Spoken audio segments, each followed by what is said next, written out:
Media के मित्रों, आप सभी का मध्य प्रदेश चुनाव प्रबंधन समिति के संयोजक नरेंद्र सिंह तोमर का कांग्रेस पर बड़ा हमला।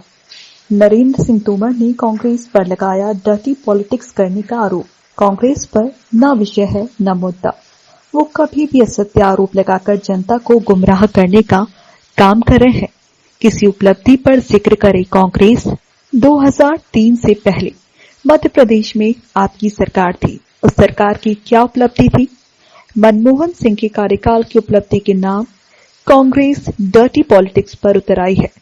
मौका मिला था 15 महीने का, लेकिन उसने कोई काम नहीं किया।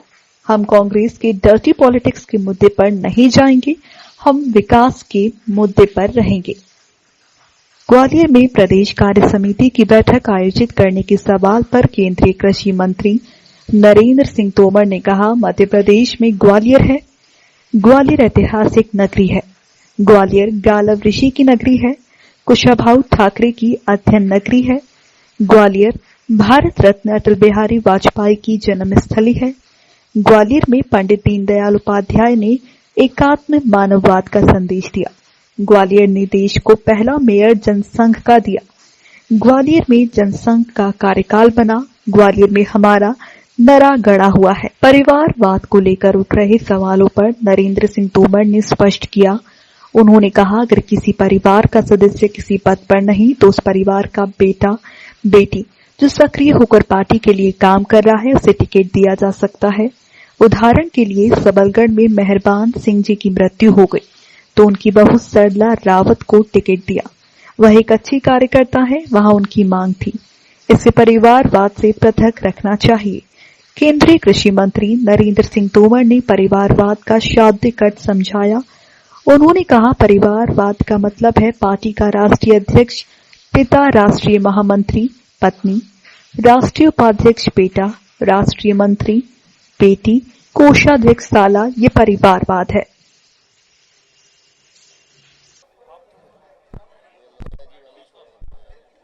मीडिया के मित्रों, आप सभी का मध्य प्रदेश भारतीय जनता पार्टी द्वारा आयोजित इस प्रेस वार्ता में स्वागत है।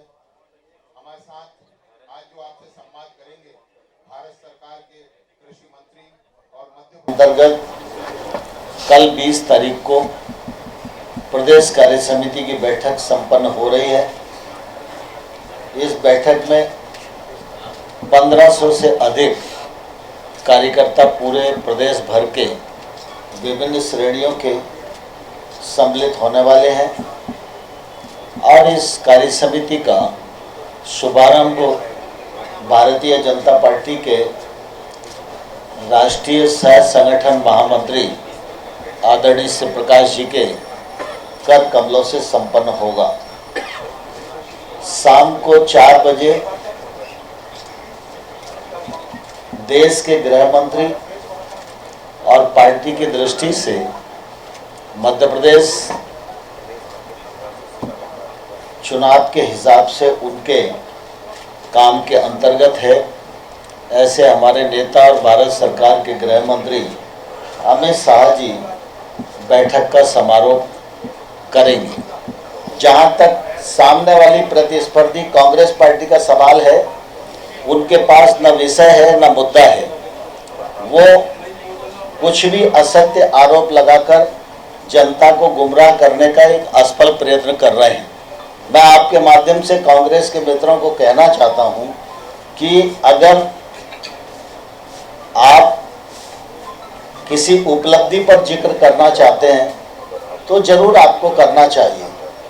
2003 से पहले मध्य प्रदेश में आपकी सरकार थी तो उस सरकार की क्या उपलब्धि थी? 2014 से पहले मनमोहन सिंह जी के नेतृत्व में केंद्र में आपकी सरकार थी, उस सरकार की क्या उपलब्धि है? उस कालखंड में मध्य प्रदेश को क्या मिला? चुनाव में अगर ये चीज परोसेंगे तो ध्यान में आएगा कि स्वस्थ प्रतिस्पर्धा हो रही है, लेकिन कांग्रेस डर्टी पॉलिटिक्स पर उतर आई है और उसके पास कोई विषय नहीं है।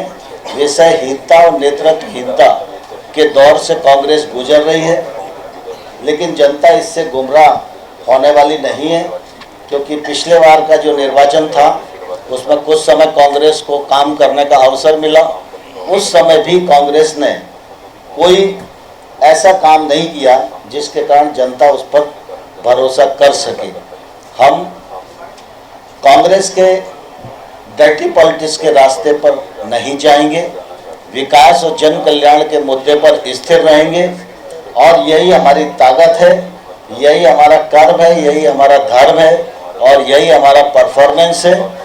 और इसके आधार पर चुनाव में जाएंगे और जनता से आशीर्वाद मांगेंगे। मुझे प्रसन्नता है कि जनता का आशीर्वाद हमको हमेशा मिलता रहे और इस बार भी मिलेगा। यही प्रमुख रूप से विषय मुझे आप सबके मध्य रखना था। आपके कोई प्रश्न होंगे तो ज़रूर मैं कोशिश करूंगा उनका समाधान कर सकूं। जहां तक टिकट का सवाल है तो मैं समझता हूं कि इन टिकटों में कोई भी परिवारवाद जैसा विषय नहीं है। कुल मिला के परिवारवाद वो होता है जिसमें परिवार के अतिरिक्त और कोई गुंजाइश नहीं होती। किसी भी पॉलिटिकल व्यक्ति का कोई कार्यकर्ता बेटा बेटी है और अगर भारतीय जनता पार्टी के कार्यकर्ता के रूप में काम कर रहा है और अगर उसके परिवार में कोई दूसरा व्यक्ति किसी पद पर नहीं है तो ऐसे व्यक्ति का चयन किया जाता है। जैसे उदाहरण के लिए सरलाल रावत को दिया तो पिछले बार भी दिया था। अब मेहरबान सिंह जी की डेथ हो गई तो मेहरबान सिंह जी की डेथ हो गई तो वो अच्छी कार्यकर्ता हैं और उनका अच्छा प्रभाव है, पार्टी के लोग वहाँ चाहते हैं तो इसलिए उनको टिकट दिया गया। इसको और परिवारवाद को थोड़ा अलग करके सोचना चाहिए। परिवारवाद का मतलब यह है कि पार्टी का राष्ट्रीय अध्यक्ष परिवार पिता, राष्ट्रीय महामंत्री पत्नी, राष्ट्रीय उपाध्यक्ष बेटा, राष्ट्रीय मंत्री बेटी, कोषाध्यक्ष साला, ये जो है ये परिवारवाद है।